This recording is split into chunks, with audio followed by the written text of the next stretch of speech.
Last Sunday we were talking about the requirements of the high priest, the criteria, as it were, for those. So we looked in Hebrews 5, verses 1 through 3, and we read where it says, "Now a high priest is a man chosen to represent human beings in their dealings with God.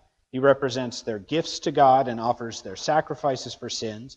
And because he is human, he is able to deal gently with people, though they are ignorant and wayward, for he is subject to the same weaknesses that they have. And that is why he has to offer sacrifices for both their sins and his own sins." So, what did we take away from last week? Anybody want to share what they took away from last week? There's no wrong answer. It's what you took away from last week. It's a safe environment to share. Safeness. No, was everybody here last week? I know I was. Jasmine, what would you like to share? Oh, I see, but I tricked you. So what would you like to share?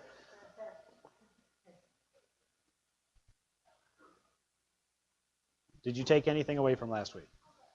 Kelsey is taking, you need to thank her and give her a hug. Okay, so Kelsey, what did you take away from last week?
Very good. So our role has changed, and you were thinking of, specifically within the lens of a woman, which is appropriate because you are a woman. So, kudos for that. But we each are representatives. Instead of representing the people before God and giving gifts in their stead, we are representing Jesus as he has taken the role of the high priest. So we are still called. We are still chosen. We are still that advocate. So, with that understanding, and with the understanding of who the high priest was at this juncture for the people of Israel, I think in order to understand the fulfillment that Jesus represents, before we get into talking specifically about him, we need to understand where this priestly system came from. And until we have a good understanding of why you have this system in place, it's really difficult because we don't have anything like that in modern day. We don't really have, that same type of relationship. The closest that we get, especially in the Christian church, is, maybe the Roman Catholics with the Pope. Standing in place, representing, being the vicar of Christ, representing people. Well, we're not Roman Catholic. So the closest you would have would be your pastors. So some may have the inappropriate view of not being able to approach God, not being able to approach Jesus unless they go through their pastor. So it's kind of hard maybe for us to understand. So we know the qualifications. We know how they're chosen. They're chosen by whom? God. God specifically chooses them. Chooses is not the proper word. We know what they're supposed to be doing. They're supposed to be offering the gifts to God. They're supposed to be offering sacrifices for their sins. So, how did it all begin? Well, if we look through Hebrews, we're not really going to see a clear picture of where it all began. In order for that, we're going to have to go back. How far back? Way back. Back to the past, not the future. So I would like you to please turn in your Bibles to Exodus chapter 3. Exodus chapter 3, I tell you, it's a fascinating book. This is a key moment in the development of God's chosen people. It is the fulfillment of a promise after they've actually just gone through a period of experiencing exponential growth. Now, mind you, they're in captivity. They are slaves in Egypt, but they have multiplied from this small family with many, many children and grandchildren. They have just exploded to a huge population. So, in Exodus 3, Moses, who is out in the wilderness, does anybody remember why he's out in the wilderness? Why is he out in the wilderness, Heidi?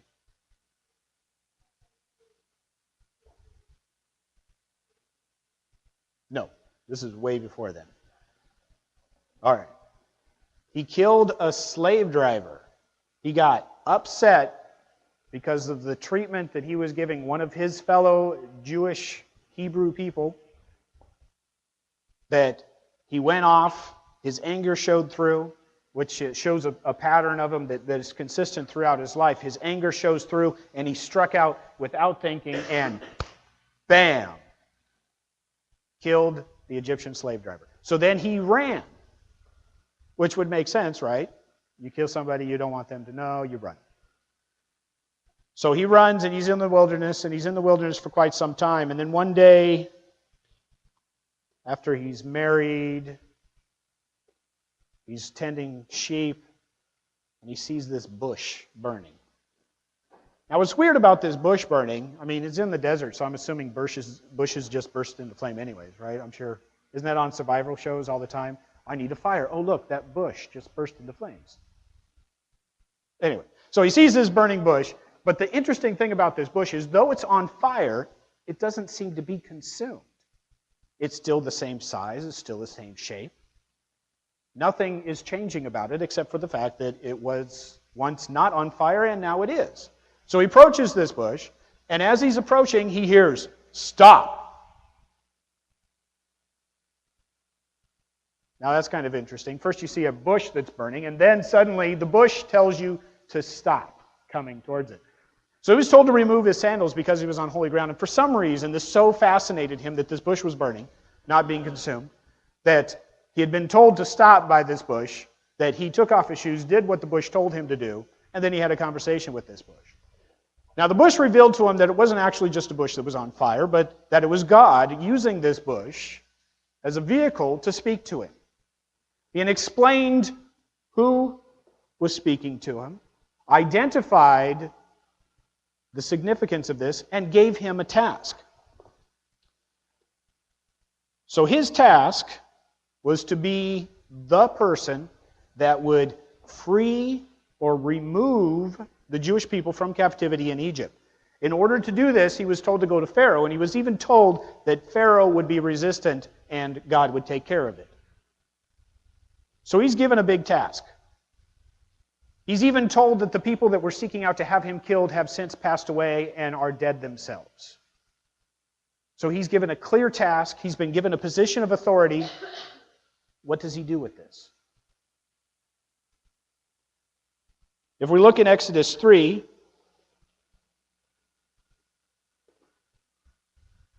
verse 11, after being told that he was to go to the Pharaoh,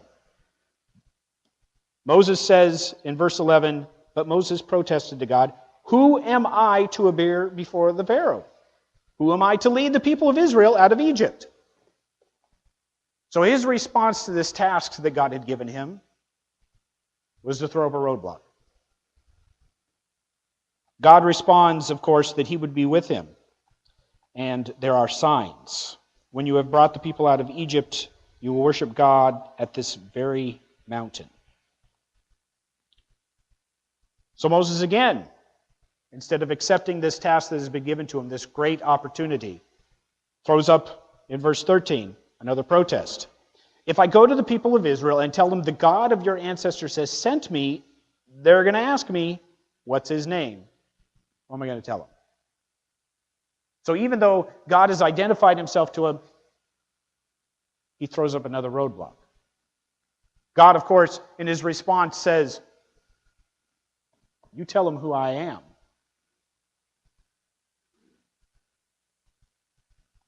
Now,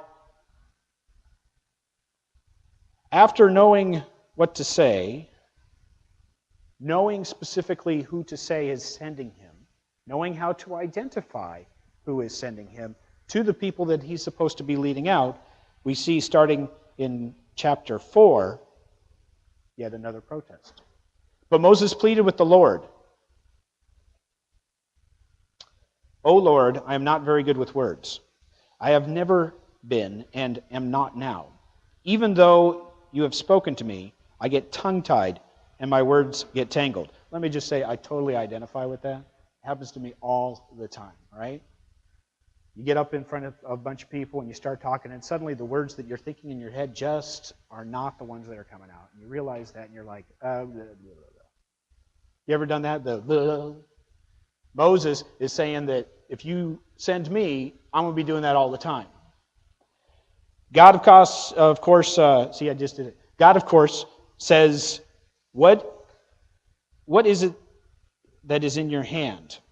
A shepherd's staff, Moses replied. Throw it down on the ground. And Moses did as he was told, and it turned into a serpent. And he jumped back. Then the Lord told him to reach out and grab it, and as he grabbed it, it turned back into a staff.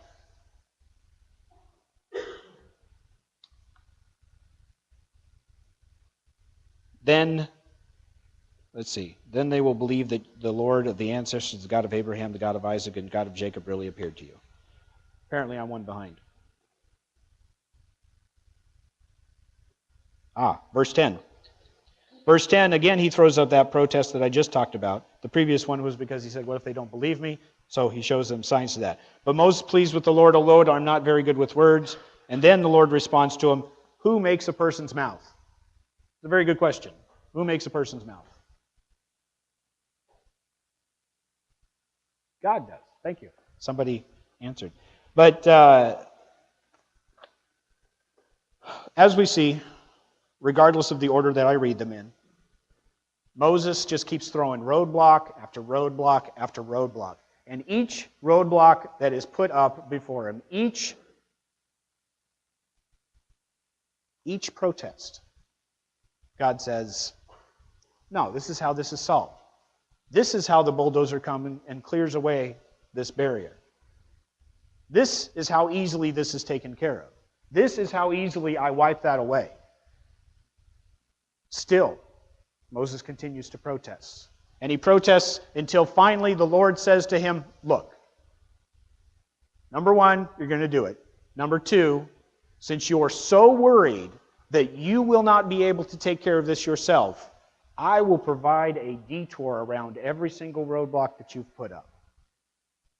Since you have tried to block me at every step of the way, I will go around those roadblocks in such a way that you cannot possibly continue to think that you are blocked in this way. What about your brother Aaron? So we can see, it was brought to my attention several years ago, that this is a setup for just a realization that probably didn't come to you when you've read this passage in the past. It didn't really come to me until I started looking really closely at it. Josh pointed out something that was a theory, and as I explained to myself what I was reading, as I took a look at it, it makes sense. The reason that we have Aaron setting up the priesthood as a separate entity from those that are being the leaders of Israel is because Moses put up too many roadblocks for himself to complete the tasks that have been laid before him. The reason that I can say that with some bit of, I'm very convinced of this, because the Lord, it says in verse 14, the Lord becomes angry and he says, all right, what about your brother Aaron, the Levite? I know he speaks well, and look, he's on his way to meet you. He will be delighted to see you. Talk to him and put the words in his mouth. I will be with both of you as you speak, and I will instruct you both in what to do. Aaron will be your spokesman to the people. He will be your mouthpiece, and you will stand in the place of God for him. Telling him what to say, and take your shepherd's staff with you, by the way. You're going to need that. Okay, I may have misread a little bit at the end. So Moses is told, here's all your roadblocks. I'm wiping them away. I'm showing you the pathway around it. We'll have your brother Aaron, and since we're using your brother Aaron, instead of you to be my high priest, to be not only the leader of Israel, but to be their representative to me, I'll give you your brother Aaron. And you will be the mouthpiece to him. What does it say? You will stand in the place of God for him. So even though that mantle had been taken off of his shoulders, he's still standing in the place of God for Aaron now. So the leadership of Israel is broken up. Later we see this manifested as a king and the high priest, instead of all of them rolled into one. So this is why, instead of just one person leading the people and advocating for God, we see God lovingly accept the conditions that Moses cannot get over,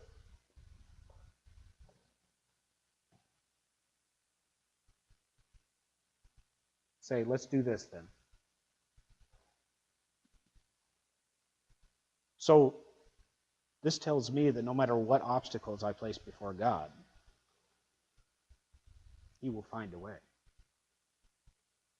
This has rung true in my life. No matter what obstacles that I've placed before him, he has found a way to put me where I need to be, often under my protest. But he does so in a loving manner. It's not to say that I'm changing his mind. It's to say that I'm not allowing him to work in the way that is perfectly legitimate, because I am putting a roadblock to this. So this is how we get to the understanding of who the high priest is. This is how that whole idea is married together for the Jewish people. It is a separate, now you have king, well, it was judges for a while, but then it was king and high priest. And you have this dichotomy of ruling parties. So who really is in charge there? So, here's my question for you. This is what you need to ponder. This is what took place for Moses. This is what Moses was supposed to do. I would say that Moses was the chosen person for this. But because of his protest and his roadblocks, God said, then we'll let Aaron help you with this instead. So, does God speak to you? Now, I'm not saying that you're going to go out and see a burning bush that's not consumed. If you do, just be advised, take off your sandals before you get too close. Do you listen to what is said? Have you had your burning bush moment? That moment where God says, hey, you need to go do this. And if you have, how have you responded?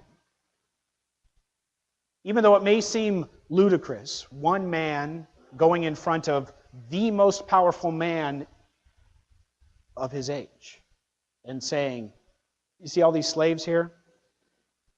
Let them go. These decisions that come upon you,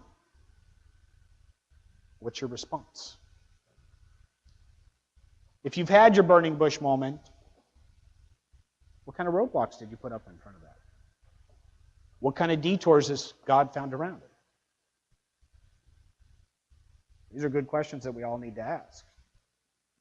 Now, I've stopped short of telling you the story that you've heard so many times about my employment. But it is so totally fitting with this right now. It is.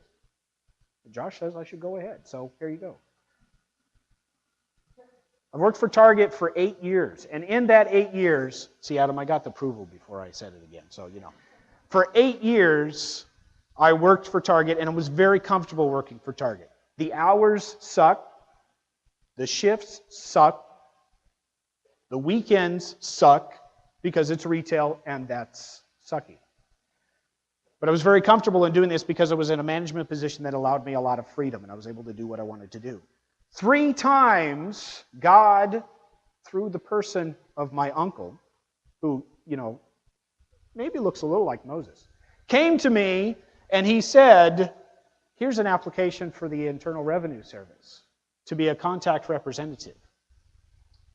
You do well in this. And 3 times I said to him, no, thank you. I'm fine. I'm comfortable. Once, I threw the application away. The second time, I actually looked at it and kept it. And I had it a year later when you handed me the third one. The third time, I actually filled it out, but I left it on my desk and never turned it in. Being so comfortable in that position. And God said, no, here's the detour that you need to take. And that job that I was so comfortable in, that I ruled the world in, was stripped from me because of expired mayonnaise.